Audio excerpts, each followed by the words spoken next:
another live episode of La Convo. I'm really excited to speak with you. I was just sharing you before we started how this whole thing has been like a little bit of an experiment, and even the whole idea of going live. We have to give kudos to, it was Beatriz Acevedo, the first one we did live, and it was out of necessity. I was sharing with you, right? Like out of necessity because we were going to do it for Latino Pay Day, and it was that was the best way to kind of get it out on time. And sometimes in entrepreneurship, that's kind of what it is, right? Yep. Something's kind of happen as you kind of go along the way, and you have to experiment. Then you're like, hey, you know what? That wasn't too bad. Let's kind of move in that direction. Really happy to have you here, and I want to get into everything that you're doing as CMO of Velocity. But in looking at your background, I was really interested in seeing that you are a former D1 player in soccer, and also semi-pro player, I want to say, right? Yep. So yeah, maybe tell me a little bit about that. What that experience was like for you in sports, and I want to talk a little bit about women's sports. I know that's something that's a passion point of yours and you're involved in. So maybe let's start there. Tell me a little bit about your collegiate experience and semi-pro experience in soccer, and how that led into your interest in professional women's sports overall. Sure, I'm excited. Well, first of all, thank you for having me. I'm excited to be here, and I love that you have brought these conversations to life. So it's an honor to be here having this conversation with you. But yes, I have been an athlete my whole entire life. I did play Division I soccer. I played at the University of Massachusetts. At the time I was recruited, it was a top 20 program, which is pretty amazing. Probably why I ended up there, because when you're 17 and don't know better, but soccer is your life, you're going to pick the best program. What position did you play? I played as a forward, but my whole career in like my club teams and ODP and some of the other things that I did, I played in the midfield. That's where I really excelled, because I'm little. I've been sub 100 pounds most of my life. Wow. While I was playing in this D1 program. Yeah, no fear. I mean, you're in there with probably some lot bigger girls, right? And pushing around. Well, what I was going to say is I had to be really fast and really skilled, which is why I liked playing in the midfield. But yes, my summer job was playing semi-professionally. So that was a fun experience. And soccer and sports in general just taught me so much discipline. One, in terms of being a team player. Two, in terms of structuring my schedule. And then three, I'm competitive. Sure. And so that passion in soccer, now professionally, you sort of turned it into involvement. I want to say you were part of the founding team of Angel Cities. Is it the foundation that you were part of? The Impact Fund, yes. The Impact Fund. Yeah. I can't say I'm super involved in everything that they've done, but my passion definitely lies in everything in terms of women's sports. And honestly, I'd like to say that I'd like to get involved in much more. So at Velocity, for instance, I had a panel with Together, which is the largest women's sports media company. And I had two guests on stage who are young and smart and literally changing the game in terms of women's sports media, which I think is really interesting. So one is my friend Monica Medellin, and she created the first women in sports documentary called Surf Girls. And then Katy Fernandez was my other guest on stage, and she is the head of media at Together. So I think... And Together, what is Together? It's a women in sports media platform. So I'm sure you've seen the shirts that say everybody watches women's sports. That was a product of Together. So very cool. They put out a newsletter, that it includes everything from data to kind of like the latest highlights in what's happening in women's sports. And then, like I said, they're also creating content. And I think the storytelling part of women's sports is a huge element in terms of the growth of women in sports, obviously. Yeah, it's such an interesting space right now, a very hot space. I actually was looking at, and I have a lot of notes here, as you saw. Part of it is I was looking at actually. I like a note. Yeah, exactly. I was looking at some of the growth in women's sports, and I'll give you a couple that I thought was really interesting. One is the NWSL, right, for the Women's Soccer League. Viewership plus 22% year over year. This year. For ESPN alone is plus 61%. Right. The part that I thought was really interesting, because I think and I want to talk about how you see the space, but the team's collective value of NWSL is about $2 billion, right? The biggest of which is Angel City, I think at $280 million. what I thought was really interesting is when you look at the actual valuation for NWSL was, I think, no, I lost it here, 8.8 times revenue. NFL 9 times. Now, of course, they build a lot of revenue, so that's why it is. The biggest one was NBA, almost 12 times, 11.7 times. And so that's just on the soccer side. On the basketball side, of course, WNBA attendance was up last year 50%, is up this year 13% from that 50% jump, right? And then you see, of course, this expansion in teams. I think they're supposed to have 15 teams by 2026, 18 by 2030. Their new media deal for the WNBA was, I think, reported around 4x jump from what it was previously at almost 200 million. So a lot of momentum in women's sports. How do you view the space? Because on the one hand, you're seeing this growth. It's a little bit of sort of this catch-up moment in viewership and attendance and growth. Like, what's your sense of where we currently are in women's sports? What is the work that is left to be done? Where do you still see some of the opportunities?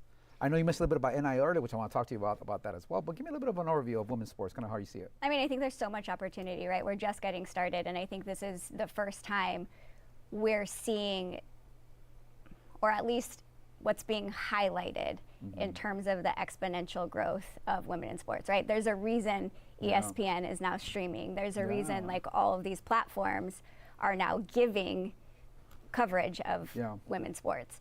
And I think we also are living in a moment where female athletes are interesting to people. Right. And that's because they're multi-hyphenates, right? So we live in a social media age. So everybody, the majority of people, have an Instagram or a TikTok or some sort of social platform. And so these athletes are not only talented on field, but the brand opportunity for them, especially in making up the inequity in terms of pay. Sure. Going back to your conversation of Latina equal pay. But anyway, there's opportunity for these female athletes to get a makeup deal, to get a fashion deal, to whatever it is. So it's really interesting. And this is like where I get really excited because I love seeing the intersectionality of what's happening in sports with what's happening in music, with what's happening in beauty, with what's happening in fashion. And for women in sports, it's a particularly unique moment because I think what's happening with brand deals and this expansion of personality through the athlete, now men are trying to catch up in that space, from my perspective. I agree with you. I think the women have done a better job of leveraging their own social brands to creating their own fandom. But I think what's interesting about that, like I wasn't necessarily surprised about that because you have certain athletes that, especially women that are, you know, they're just good at social, that they'll have that kind of engagement. What I find most interesting of that is how that is now leading into growth in the sport itself. But I think that's been maybe, from my opinion, a place where there's always been a little bit of a gap. Even if players themselves seem to be popular and seem to drive interest, there's always been a little bit of this gap between the player popularity and then the actual consumption of the sport. But when you look at the stats of game attendance, of viewership across some of these major sports, that's pretty exciting to see that. You know, I think one of the biggest gaps, to your point, is the player pay. And do you see the sort of the sponsorship branding opportunity sort of filling the gap, and maybe that being the driver for a while until player pay kind of comes up on its own? How do you see that sort of playing out? For sure, for now, I think that is making up the gap, right? Like if you look at what Caitlin Clark, for instance, what her salary is in the WNBA. I forgot what it is. It's like something like ridiculous, right? It's like $100,000 or less than that. Yeah, something. I think it was like $80,000. I think I forgot what it was. It was reported, right? It's wild. It's tiny for how talented she is and how she's driven. And how valuable she is to the league, not just the team, the league itself. Exactly. And then where she's making up is her deal with Nike. Or, you know, I don't know what her other endorsement deals are, but that is where women are finding that they're filling that void. And it's unfortunate because, again, in the men's space, they're getting paid those also ridiculous salaries on the other spectrum, and then they also get these brand deals as well. But, I mean, hopefully we soon start to see that pay gap close because women are selling out stadiums. Right. Games are just as well, if not more attended than men's Yeah. sports at this rate. So it's nice to see that, you know, in tennis, at least we're starting to see. Yeah, tennis has been one that has been, I think, for years, just seems a lot more equitable, right? And I would even argue in many cases the women athletes draw a little bit more attention to the man athletes in tennis because some of the superstars that you've had there. Do you think that in the case of women's sports, part of that drive, I mean, frankly, attendance, viewership, the more that grows, obviously that drives more revenue into the ecosystem, so that's good. But it really comes down to how much sponsorship dollars sort of fall within the sport. Because look, I've heard the arguments from people like, oh yeah, but if the league doesn't make enough money, then the players shouldn't make money. And I get that argument to some extent. I also think of these leagues still in many ways much more like startups where you have to invest in talent, you have to invest in more longer term plays, and even if short term you're not profitable, is because you're investing in growth, which I think is, I would argue that's where sort of the stage that we're in. Even someone like WNBA who's been around for a long time, but it's a very different moment now, right? Well, and if you look at, I think there's a lot of really unique moments right now. Look at the NBA collaborating with Skims, for instance, or the WNBA and their collaboration with Elf Beauty. And then even, you know, I guess my point is tapping into these cultural moments that are happening organically. And there we are going to talk about the intersectionality again. Right. These leagues and these organizations are understanding the cultural drive and the attachment to the player. So the NFL, that's the most obvious one right now. There's a reason Bad Bunny is going to be the headliner of the halftime show, right? He's a global artist. This isn't niche. This is mainstream. And the NFL gets that. They understand who their fan base is. So, and you know, where the growth is. So I don't know, this is a very unique moment in time where culture is driving a lot of this currency, especially in sport. And that's been a little bit of your kind of secret sauce, right? This combination of culture and marketing. So let's talk a little bit about that, right? So maybe let's take a step back. Tell me a little bit about how you got. You're currently CMO of Velocity. Tell me a little bit more about that and sort of some of the experiences that you had sort of leading up to this moment of running all of the marketing efforts of what Velocity is now. Yeah, so I think we're going to go all the way back to childhood. There you go. Love it. I've always been a bit of a dreamer. I don't think that I ever understood that I was creative until maybe like, I don't know, maybe like 10 years ago. So 10 years ago, before that you didn't think you were creative? Yeah, and I've had all these creative jobs, That's right? Funny. Yeah, because I was like, your resume, which is kind of funny. Okay. But to see myself as a creative, because I grew up in a household where business was kind of the center. I have a father who is a big businessman and who has led companies around the world. And so, you know, it's always kind of just been business oriented. And I've always had this creative mindset while understanding the business portion. But anyway, one day, I don't even remember what the example was, but I was saying to a friend, like, yeah, isn't it obvious? Like, I'm not coming up with a genius idea. It's like sitting right there. And my friend looked at me and said, no, that's obvious to you. That's not how other people think. You're seeing, like, your perspective is so different, and you're able to see something through such a different lens, which is what, again, makes your marketing unique, right? And it was kind of in that moment of like, oh, I guess I do have a creative perspective, yeah. But in my career, I mean, somewhat boring. I was a marketing major in college. My first job out of college was in advertising, but on the account side. So best education I could have asked for was working for one of the best creative agencies at the time, which was TBWA Chiat Day. I worked on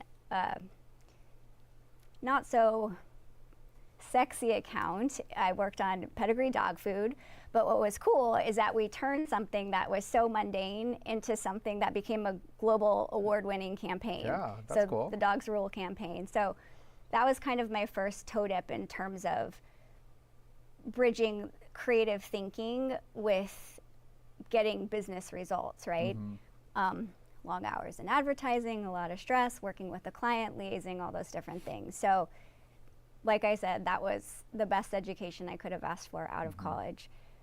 From there, I kind of landed somewhat organically an interesting job in New York. And I worked in the digital space. I worked for the first digital email newsletter, I'm aging myself here, that ever existed. That was called Daily Candy. Oh, okay, yeah, sure. And at Daily Candy, excuse me, we were writing about entrepreneurs, those who are opening restaurants. Excuse me. Yeah, a little water. I mean, going back to where you started, I mean, those are like that's like getting thrown to the deep end of the pool, right? Yeah. So you like really learn marketing. It's so fast. Yeah. And so again, we were writing about restaurant owners, fashion designers launching, all these new businesses opening. So it was cool to first be on kind of like the cusp of breakthrough, which was happening in different cities.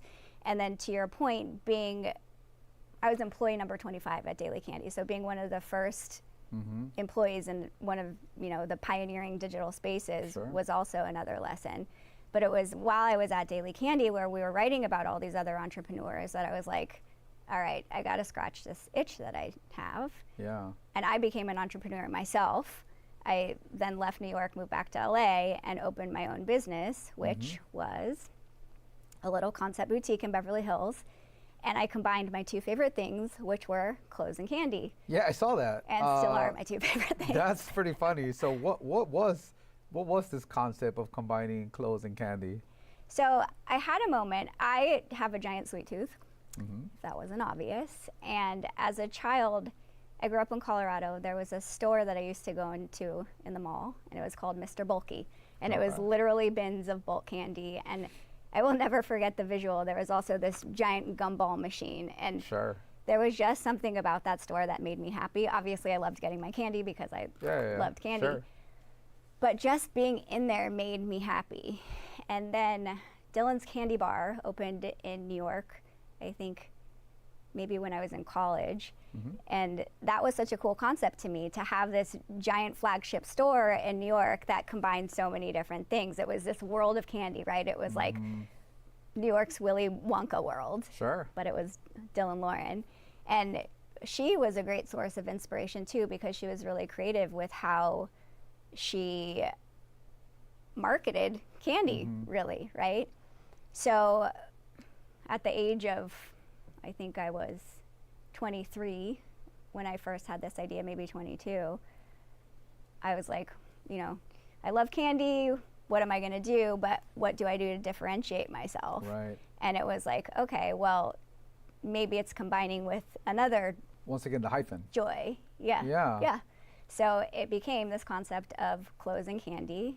And I take big pride in the fact that this was before all of these big fashion brands have now done food and fashion collaborations. Wow. So in this case, the clothes themselves and designs, were they inspired by candy in some form or fashion? So the front of my store had designer contemporary clothes, and they were all kind of like, they were still chic, but there was a lot of bright colors and a lot of inspiration that came from the candy. And then the back of the store, I also literally did bin candy, but I created like beautiful lucite pull-out drawers that looked like furniture, and I had candy framed, and it was a very This has like Instagrammable written all over it. Yeah, but I was ahead of my time. Instagram. Yeah, well, there you go, right? It's like you see all these pop-up experiences now that are all built to like just take the picture. Like, this sounds like exactly that, when you describe it. Yeah, so unfortunately, I was ahead of my time. I say all the time. I was like maybe 10 years too early. Instagram was kind of just like starting as I actually decided to close my store. I was actually very lucky because when I opened my store, Daily Candy wrote about my opening, and through Daily Candy, I received a ton of exposure and press. So I did well in my first few years. Yeah, good. So where did you go from there? From there, I actually went back into corporate, and I worked again in digital space, and I worked for a lifestyle brand. I was the director of lifestyle marketing at a company called Click Media. It's now gone back to the name of Who, What, Where. They sold off some of their properties.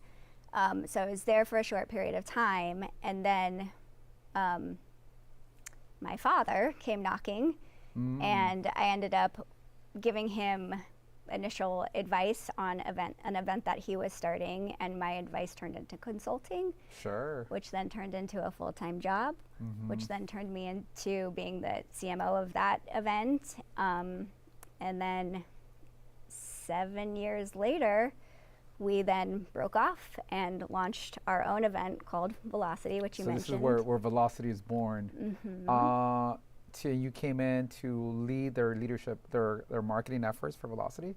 So tell me about Velocity. What is the genesis around Velocity? And this is, obviously what you're referring to before was Latitude, which is an event that a lot of people are very aware of. Yeah, maybe tell me a little bit about that. For Velocity, what is the thesis behind what it's supposed to be? What are you guys trying to build? In some ways, how is it different than what Latitude was previously? I think a lot of people in the industry would know the name, were there. I was one of them. I went to a number of different events at both the Latitude and was also at the Velocity event that you guys had here in LA a couple of months ago. Which, by the way, quick side note, which I shared with you before we started, recording this, is I was sharing with you that I was at that event listening to one of the panels that you guys had, and my partner Natalia was with me, and I turned around to her and was like, yeah, like I really feel that this is something that we have to do more. And I was referring to obviously this kind of conversation and making them more available, more accessible. But I did draw inspiration from being there and hearing some of the conversation. I'm like, yeah, I it's great to see it here, but I feel like there's just such a need to do more of this. So I want to give you kudos for that. No, that means a lot. That happened at your event. That means a lot, and that's part of the That's part of it, right? Like that becomes that inspiration. So yeah, so with Velocity, what is the idea behind it? How did you guys come to it, and what are you guys trying to build? So we're really excited about Velocity because the point of Velocity, and hence the name, is really taking conversations and making them actionable, right?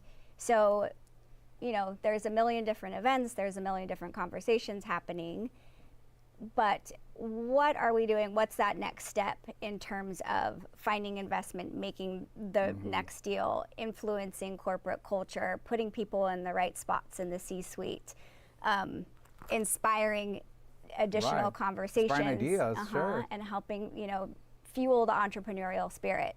So that's kind of, in essence, part of the purpose of what we're doing at Velocity. The bigger part of it is the fact that it's a business conference, right? And it's a mainstream business conference. This is an initiative to get people to understand that there is an untapped cohort that could and is already changing our whole economic landscape, right? It's going to help fuel everything that's happening in the United States in the long term. And that cohort is the US Latino cohort, right? So we bring those conversations to light in terms of providing the right data, helping people understand the right marketing strategies, and again, fueling that entrepreneurial spirit and helping small businesses grow.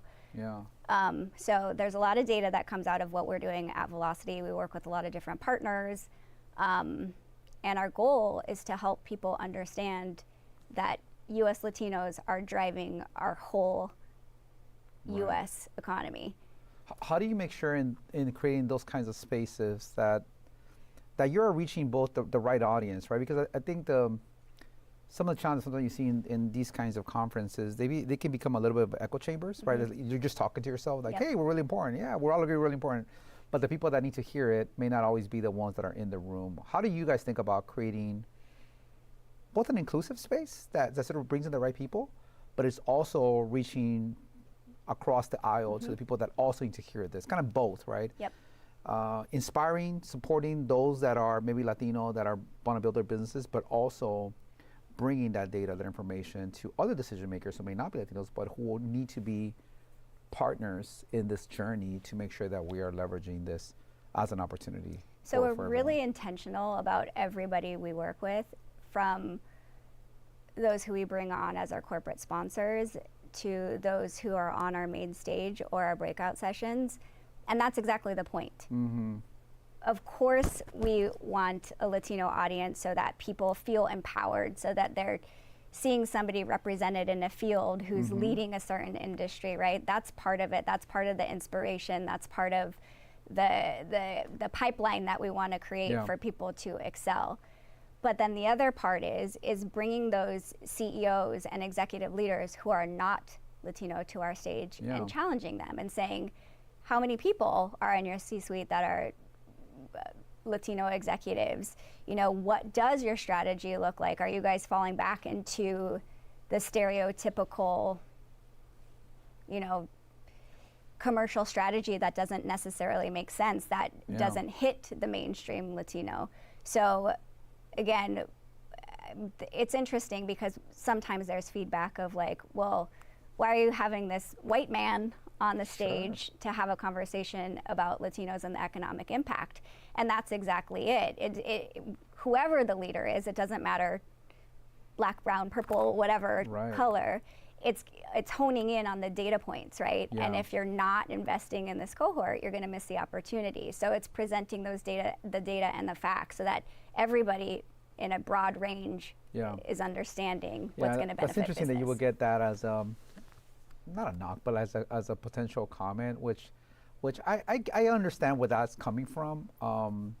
But I gotta imagine it all comes to orientation, right? If the orientation is really presenting this new mainstream as a growth opportunity, then that could only be the case if the leaders of organization, regardless of who they are, see it that way.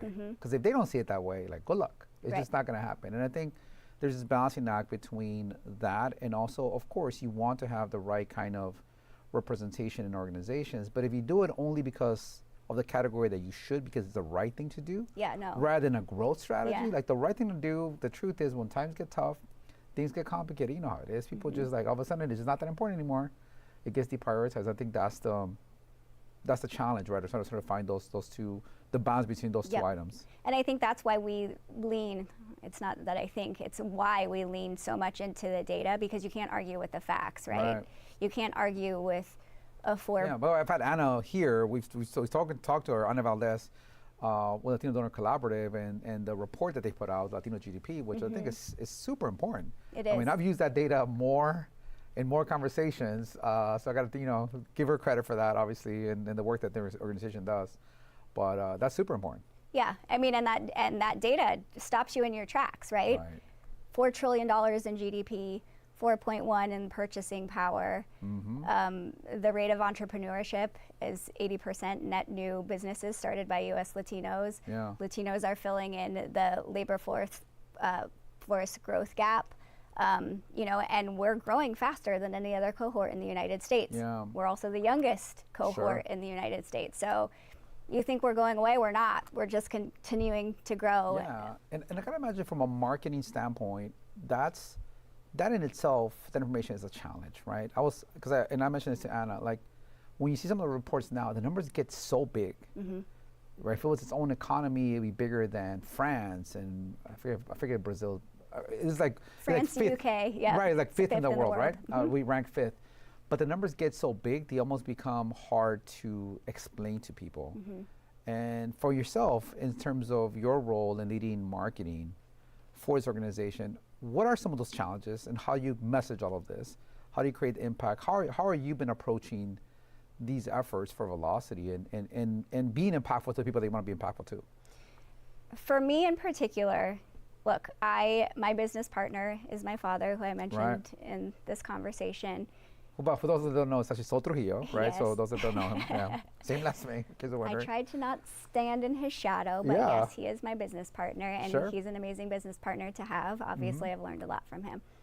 So he's the data guy, right? He's run companies globally around the world. So a lot of the data-driven conversations are a product of his vision and his mind. The U.S. Latino GDP report, as you said, he was co-founder of the LDC. That's right. Yeah, I forgot about that. A product of his imagination.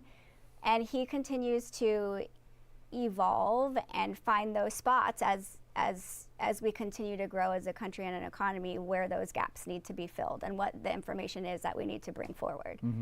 So then you're right. My job is how do we dissect that information, and how do we market it so that it's so that people can process it and apply it in their business. Right. And for me, this is where I get excited, and this is again the bridge of the creativity and the business. The hyphen, once again, that's the theme of this one. That's the the hyphen. There we go. Yes. Tell me, how do you go about that? It's about bringing in that cultural relevancy, right? So you see the streams. You see the numbers through sport, you see the number through music, you see the number through fashion, you see all of those different things. And those tangible effects that are happening per industry where you see the growth, that's how people relate, right? So you know that Bad Bunny has hit #1 globally however many times, right? You're seeing the purchasing, in beauty, that's the best example, where Latinas are over-indexing. So you dissect the purchasing power and then you put it per industry, and that's where people can relate, because those are the products that people are buying. Right. You tap into those interests, and I think it helps people kind of digest some of that information. Interesting. So your thought is sort of leveraging culture as a way to making it easier to digest, because they feel more tangible to some extent. Like that's where music, to your point, plays a role. Music, sports, seeing the impact that Latinos are having within each of those areas. I mean, it was interesting. I had, I think one of the first conversations we hosted for La Convo is I had Kelly Cheeseman, who at the time was running operations for the LA Kings. You know, same kind of thing. People were like, oh, why are you having Kelly Cheeseman in this thing, right? It seems a little bit odd. And it's like, well, it's because the reason people didn't understand it is because they didn't realize that when you looked in a market like LA, what is a major sports team that is having the fastest growth Latino fandom are the LA Kings. Like they went from, I forget what the number was, it was like 12 or 15% to like 45% of their fan base in like in a 10-year period. And it's for a lot of things. Culture was a major part of it. It's how they leaned into the fashion, they leaned into the culture itself, making it part of the game, part of the way they present the brand. And that's paid huge dividends for them. And that's a good example of what you're describing earlier. Is a leader who himself is not Latino, but obviously as they think about the growth of the sport, Latino sector is the fastest growth. And if they do well there, it's going to fuel the growth of the rest of their fandom. And a perfect example that we often talk about, a few examples, are look at the growth of Modelo over the years. Right? They're the #1 selling beer brand at this point. Fighting Spirit was their campaign. Right. But who are they marketing to? So interesting point on that one. So I actually have a lot of takes on this one. I would say one thing I loved about, first of all, they had great timing. Let's start with that, right? Like Budweiser was going through their own controversy. These guys jumped in, and they, I think, came in with such a authentic, I think, Latino insight of this very blue collar, hard work, sort of lifestyle of what this fighting spirit was. And they really focused on that. Sort of across, I remember seeing like one around tattoo artists, and they had like different kind of people, a boxer, I think they had one. But that idea of the underdog, that's what I was trying to say. The underdog is so translatable and relatable to a lot of people. And I remember the first time they had, and I'm blanking on his first name right now, Dillard is the basketball player. He played for Portland, point guard.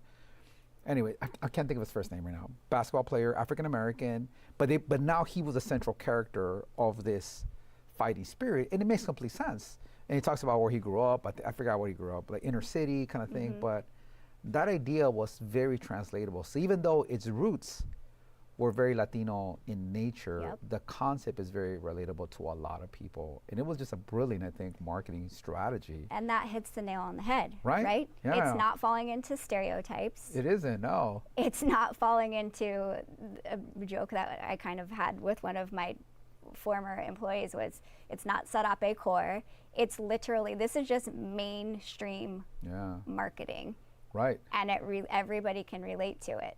Yeah, but the root of the insight is very authentic to this community. Exactly. And I think that's what makes it impactful, right?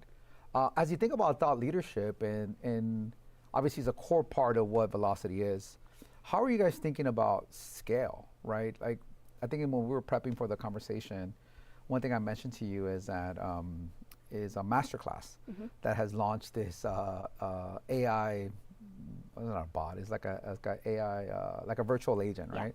And they have one for Mark Cuban and Ramsey, the chef. And my partner, she uses it all the time. As a matter of fact, last night I think we were like chatting with Mark about some stuff.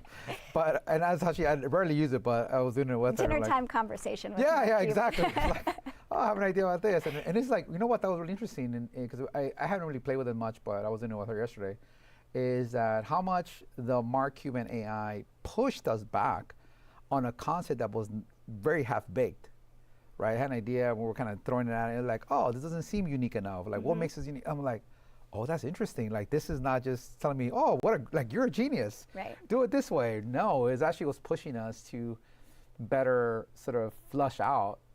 How do you think about that? Does that play a role in how you think about velocity? Is AI sort of, or the way that you scale thought leadership?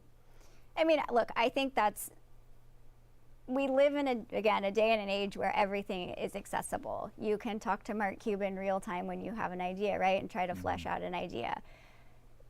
I think there will probably come a point down the road where AI is certainly integrated into the events that we're doing. But part of what we're doing is also to create the real life networking and thought provocation. Sure. And that's really important, is that, I think that people are so reliant, and it's so easy to rely on technology, and it's amazing for so many different reasons. But making sure we're keeping that human element as part of it. And look, again, AI is already smarter than us, and it's going to get even smarter than us. So I don't know what that looks like in the future. But right now, I think for us, a lot of what we're doing is, again, making sure that we're bringing people together to challenge in the right way, to bring the right data forward. Somebody's got to train the AI, Yeah, there's that. I think the part, though, to your point, that I do think is really important, and I would say many times it's maybe a little bit overlooked, but is the community aspect of it, the networking aspect of it.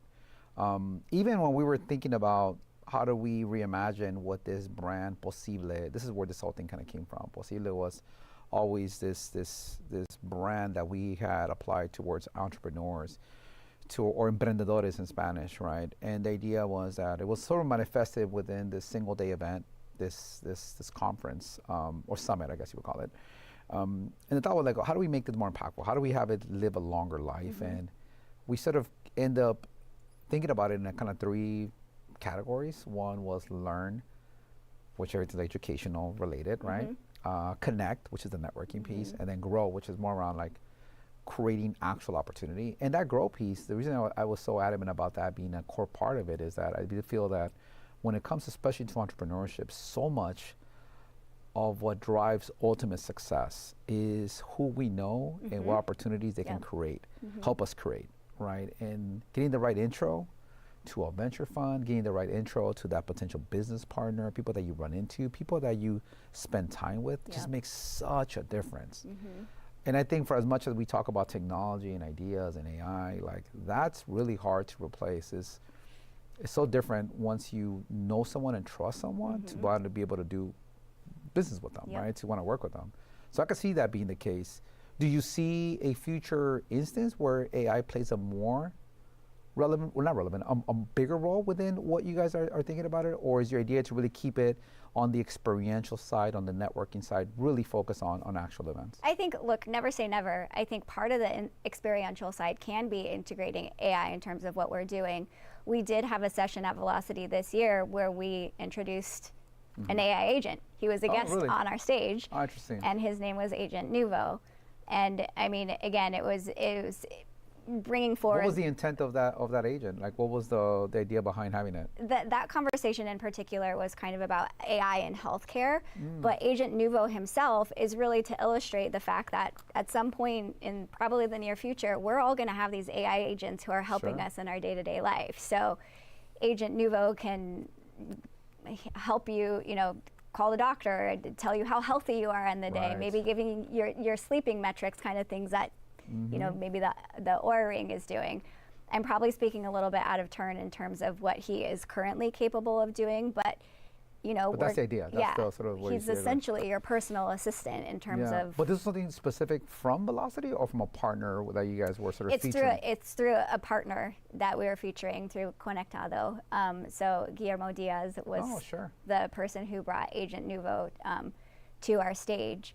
But I think that was the first moment where it's like, you know, at Latitude, for instance, when my dad and I were running that conference, Saul is very focused on, he's had a career in technology, right? And so he was very focused on a hologram at that point and making, you know, kind of it's always about making like the business version of Tupac in the concert? Yeah, exactly. Which one was it that, it was a concert, I remember making this up, it was Coachella or something, right? It was Coachella, and I happened to be there, by the way. Did you really? Yes, yes. That was a great culture moment, by the way, having Tupac show up. It was really cool. That's funny. But, you know, bringing those things that feel impossible and making them tangible. And I think, you know, if there is an AI agent at some point that's running around Velocity, whether it's to help us or to, you know, demonstrate to those business owners or corporate leaders or whoever it may be what the possibilities can be through an AI agent. Is that part of what you see as, you know, because I think with everything, right, technology has changed the way that we engage with each other, how we think about learning, how we communicate with each other. Like we've done in the past, I will tell you, virtual college fairs, and it's not a lack of the team, I think, doing a great job and having the right information on there, but there's something about it that it's just not quite there yet. And when it comes to these business conferences, what do you see as sort of that next phase that will be there? How do these things continue to evolve from your perspective? Yeah, I mean, look, again, there's always an evolution. And if you even think about business conferences 10, 15 years ago, it was literally just sitting in a room and hearing whoever is on stage. Right. And watching these conferences evolve in terms of then the experiences that become part of it, the brand experiences, the networking aspects, all the different things. There's more always as we've continued to evolve. So we're still relatively early in the stages of AI, but I think, I mean, again, I'm not an AI person myself. I'm not an expert in that space. But I think there are a lot of interesting ways that we can integrate, whether they're conversations or if it's a source of knowledge that somebody may be looking for. So I think there probably will be an integration of AI as conferences themselves continue to evolve. You know, we talked about the hyphen and kind of your superpower, and even thinking about culture as a way to create impact through marketing. Let's talk a little bit about that, a little bit more of that. How do you think brands at this stage can really authentically connect with Latino consumers? What is the good ways, maybe the not so good ways that you're seeing out there of the way that brands are being authentic and leveraging culture, but in a way that doesn't feel that that you are not placating, but like, I'm blanking on the word right now, of just that it's not coming out as authentic, you know? We talked about the Modelo example, but maybe you could think through a couple of other ways that you've seen or ways that you think about that. Authenticity for me is core of everything you should be doing, and especially in marketing. And I think people are very savvy. We're exposed to so much at a very rapid pace that people can pick up when something is authentic and when it's not. So strategy should always be not to check a box, but to make sure that that connection is there. Another great example of this in terms of generating market share and becoming the market leader is T-Mobile. T-Mobile years ago was not even seen in the same realm as Verizon. You're 100% right about that. It was very last tier kind of, they were just like, I think one step up from Boost Mobile or one of those other ones, right? Like it was seen in a very different category. I agree with you. And now it's become a very cool brand, and you talk to younger people, and that's primarily their service. And not only is the service good, but they've also shifted their strategy. if you look at some of their spokespeople, Marcelo Hernandez has been one of their spokespeople. Zoe Saldana is another spokesperson. Right. They tap into baseball and using Latino athletes as some of their spokespeople, and they're tapping into culturally relevant moments. They sponsored Bad Bunny's residency in Puerto Rico. That wasn't an accident. Yeah. So they're a perfect example of focusing on the right cohort, shifting strategy, and becoming a market leader. And it's the perfect example of focusing on the Latino cohort to become the market leader. So you want a case study? That's a growth area. Yeah, that's really interesting. I thought their CEO was a pretty interesting guy too. I mean, he always comes off very, very authentic to your point, right? It's kind of he is who he is, and he doesn't seem to be very shy about it, which I think also helps, feel less corporate. It's a little bit of that sort of, how corporate things actually are. Yeah. When does authenticity stop being authentic? Because I feel like it's a thing that is just said and not that it's overused, but like everyone says that, like, I got it. But clearly there's things that come off very authentic and then clears that feel very scripted, even if being presented as an authentic experience. What do you think is that balancing act between the two? I hate throwing people under the bus, but this is like known as a notoriously bad campaign. Okay. Who's this? If you remember the Pepsi campaign where Kendall Jenner, there's like riots. Oh, right. And Kendall Jenner hands off a Pepsi. Sure. And it's supposed to calm everybody down. And there was a big uproar, and they pulled the ad immediately, right? Yeah. The intention was right. It was supposed to create goodwill, and it was supposed to, evoke, let's all love one another and like not create a divide. But it came off. But that was. I remember seeing the SNL like skit about it, right? Because there was one where I think, if I remember correctly, the SNL skit was like a guy calling. He was like on a phone call, describing. I saw this. Yeah, he was like describing what's happening, and then no one gets it. And he's like starting to get really worried because they're doing it currently. He's giving the pitch, and the guy starts realizing while he's on the phone that this is a terrible idea. Is that a case? Because I actually think I agree with you. I wouldn't thought about it authenticity for that example. I do think because it's obviously a commercial. But what I do think is interesting in that case is the role of the brand. Like, what are the things that the brand is authentically able to do?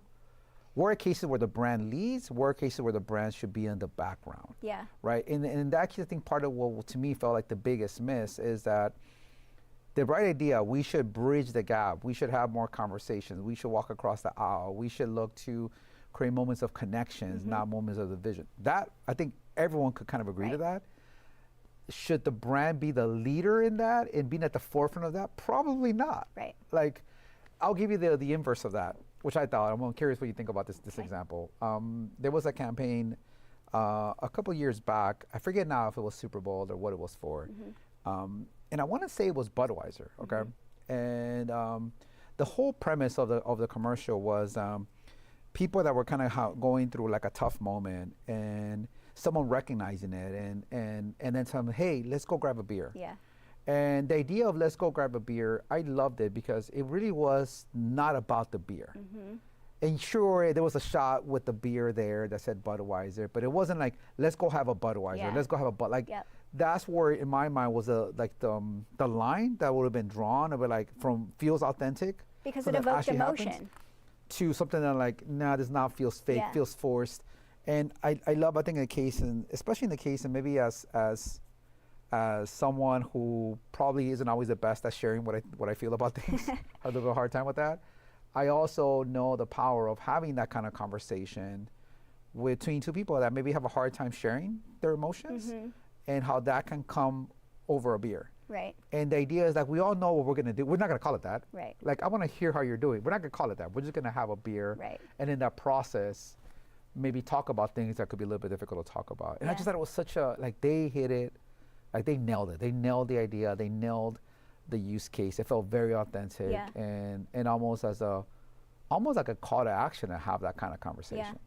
No, that's a great example. And I think that's where strategy really comes into play. And that's when I think brands excel, when they're touching on the emotion. If you feel like there's a visual cue in terms of seeing a small thing, whether it's like a painting on a wall or, somebody wearing a crucifix that taps back into, Latino culture or whatever it may like be. what is the nod, right? Like that's kind of idea. What is the nod that feels a nod that we're all in on it without it being like, we don't have to wear sombreros every time. Right. Like that, maybe there is a specific use case where that makes sense. But that is a nod to culture. Well, and an example that I'd like to give too is, I think Adidas has done an excellent job in one, kind of reviving the brand. Oh, yeah, tell me about that, yeah. But two, in terms of at least Latino culture, they've tapped all the right people. Leo Messi, Bad Bunny. I'm sorry, I keep using him as an example. Oh wait, but quick plug. We just had Bad Bunny at Latin Grammys, so I was just there in Las Vegas. First time. I mean, I saw him perform maybe like in 2016 or something. I didn't know who he was, but he was a very big deal then. But yeah, we were in Las Vegas. He's amazing. Yeah, he's great. Okay, so Leo Messi, Bad Bunny, and then in the fashion world, Willie Chavarria. They've done a collaboration, right? The designer, right? And Willie in particular, one, he happens to be a friend of mine who I've gotten to know, and he's just amazing. Humble plug, just humble brag here. But aside from that, the fact that Adidas tapped him to kind of breathe this different air of life into the brand, right? And people resonate with Willie, especially the Latino culture, because he has an accessory that's janitor keys that go on a belt, but he's made that cool to put on your pants. Cool. He's also another one who throws crucifixes on, as an accessory. Sure. He kind of brought back this kind of like zoot suit style into the mainstream. So I like that. I think Adidas has done, and that's Willie's own line, but with his collaborations too with Adidas, he's authentically represented the Latino culture through a streetwear brand. Yeah. And it's not going over the top. It's, again, all of these little nods that people are like. Yeah, and it's probably because he's authentically that, right? So it comes across in his designs. Yep. And when you see the mind behind it, you're like, oh no, this is like they walk the walk. This is who they are, which I think is part of the a concept that you're seeing more and more. I recently was listening to or watching an episode of Diary of a CEO. And it was actually the interview that he was having with Kamala Harris. And they were having a whole conversation around Kamala and how much when she was still the vice president, before she started running to be the president, how much she sort of let the PR team sort of shape her persona a little bit, right? And we're talking from the context that maybe wasn't the best of ideas or strategies. And part of what the host was talking about, like, it feels very counter to the way brands need to present themselves, which is much more like glass houses and less than like black boxes, of which PR gets to paint the outside of the black box. And I was like, oh, what a great way to describe that. And this idea that what creates that authenticity, going back to what you were saying, is people being able to see on the inside, see what's going on. Sure, the good thing, but sometimes not the so good things. And that actually endears you more with people and with consumers. How do you see that? And is that something that you think about in terms of, even for Velocity, by the way, in terms of how to present the brand and what it is and how you guys are going about it? Yeah, the human element is always critical. And I think, you're right. It's about, people love seeing about behind the scenes. Yeah. And I think the more that you can lift the curtain and kind of show the good and the bad, the better. Transparency is key. And again, like I said, people can sniff out inauthenticity like immediately. Right. So, we, in terms of like our strategy of where we're going with Velocity and marketing, we did a whole series in our green room where we pulled all of our speakers aside and we created those personal moments. Oh, nice. What are the favorite shows that you're streaming? What's your advice that you would give to an entrepreneur? Yeah. Because that human insight is helpful. And guess what? People have affinities. So that's going to create brand loyalty if they're trusting whoever it is beyond the brand. And we're not doing that for like a business initiative, and we're not really trying to sell anything. But my point is that when people feel connected, they're drawn to whatever else. It's more like you have more trust and more I agree with that 100%. And I think it creates those moments of those moments of connection and relatability that are there and impactful in driving inspiration. For sure. Like you mentioned now a few times, right, that in building out Velocity and even before with Latitude, you've partnered with your dad. Now, myself, I have a 13-year-old daughter, which I shared with you. That whole idea of, as a Latina entrepreneur, businesswoman, doing something with your family is one that, going back to relatability, is probably one that a lot of people probably watching this can relate to. Yeah. You happen to have the additional challenge that your dad happens to be a pretty like big deal in the industry. Talk to me a little about that. Like, how was, I'm sure it's not an easy decision to make, but tell me about the whole process for you and how it's been, and how do you find that balance of both being able to partner with someone that clearly you grew up with and have the specific lens as your father, but also now as business partner, creating that balance and connection between how you guys partner together as business people versus your dynamic relationship as father and daughter? So first of all, I never in a million years would have dreamt that I'd be working with my dad. I think I have two older sisters, and as we were growing up, everybody always used to tease us like, oh, who's going to follow in your dad's business steps? Right, and, right. You know, we kind of just like laughed it off, like, you know, none of us. We all had our kind of own interests, and our parents are amazing, and they let us pursue the things that we wanted to pursue. But, you know, my dad and I make really good business partners because we're a balance. I said at the top of the conversation, he's the data guy, and he's so data driven and obviously has run businesses around the world. I'm the creative, and I see things with cultural currency and from a different lens.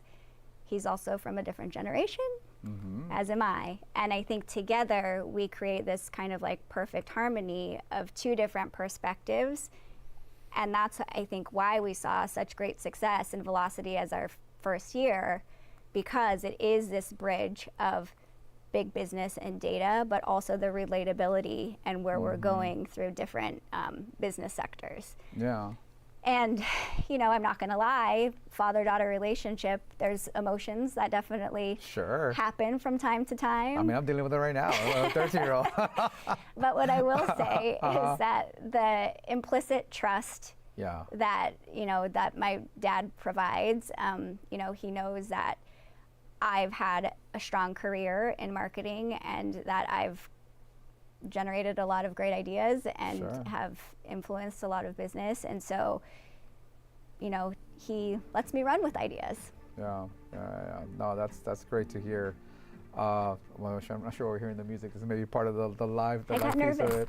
I don't know. They're trying to cut us off. What the hell? No. So that's super interesting. And I think it's one that, frankly, it's I think there's a lot of people, a lot of families that deal with that, right? That try to find the dynamic.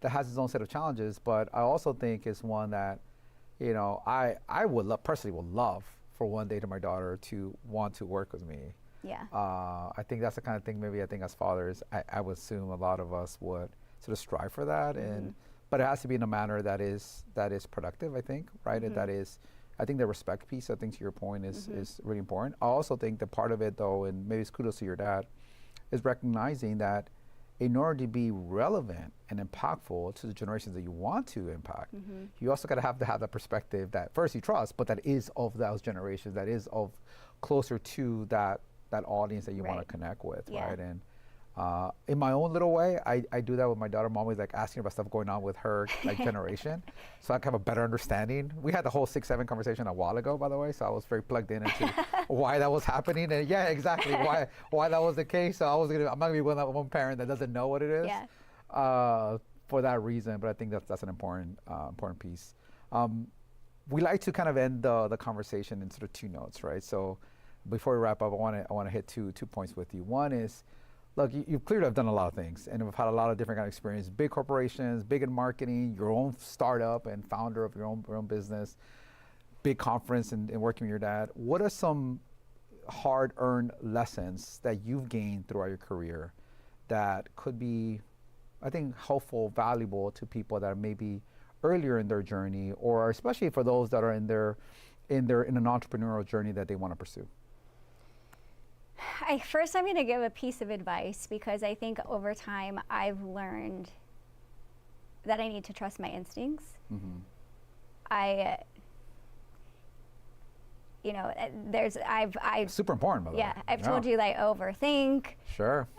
Sometimes I just want to gut check with somebody else, but honestly, I have to say, this is maybe like overshooting, but 98% of the time my gut is right.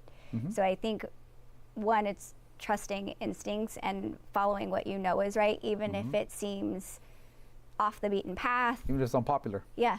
Yeah. And I think sometimes those unpopular or those unique perspectives are what drive the best results. Yeah.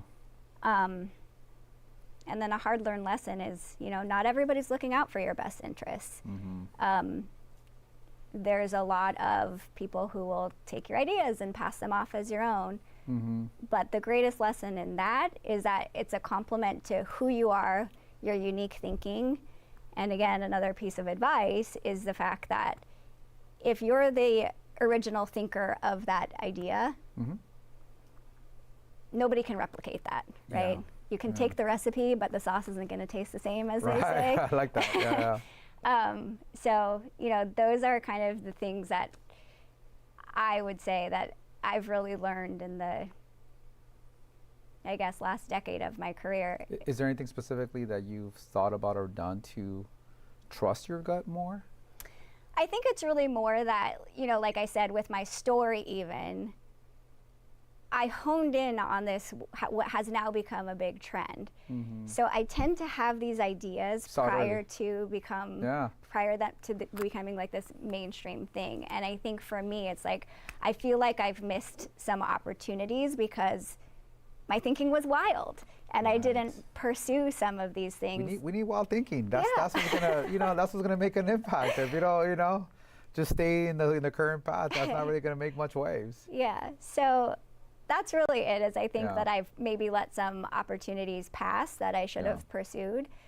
And then there's been certain instances where I've questioned myself or my initial instinct, and then I circle back and I was right all along. So, those are just kind of... I agree with you. I think the idea of, and especially maybe it happens a lot as we're younger, right? Because we're still kind of navigating our way, but trusting your gut. And I think I will pair that with being okay with being wrong as well. Mm-hmm. Because there's an element that if you trust your gut and are okay to be wrong, then you can trust your gut more, because like, even if I'm wrong, like, I'm okay if this doesn't work out the way I think it is, I'm gonna trust myself and what I'm thinking. And there's a lot of value to that, 'cause I think that also then, leads to having a bigger voice and saying what needs to be said, sometimes even if it's unpopular. And I agree with you. I think more likely than not, that actually makes a bigger impact than if you don't do that, right, and are not, and just sort of follow along with the rest of the group. To that point of being wrong, I think there's also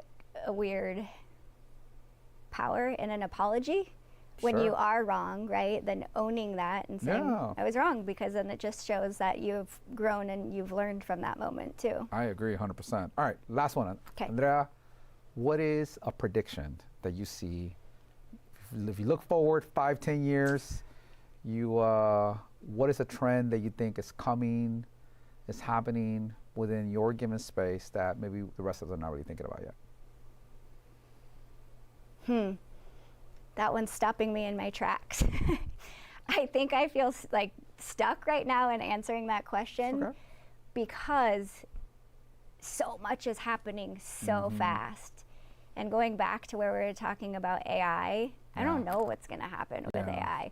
But I think one thing's for certain is that obviously, as everybody knows at this point, it's going to influence all of our lives, all of our industries, for better or for worse. And in some ways that's scary, and in other ways it's really beautiful, and it's going to help productivity and enhance a lot of things. But I guess it all depends on what we do with it, right? Exactly. Great. Andrea, it was a pleasure having you. For those that want to learn more about Velocity, where should they go? To our website, which is velocityxp.com, or you can follow us on socials, which is Experience Velocity. Great. Andrea, Thanks so much. Thank you for having me. My pleasure.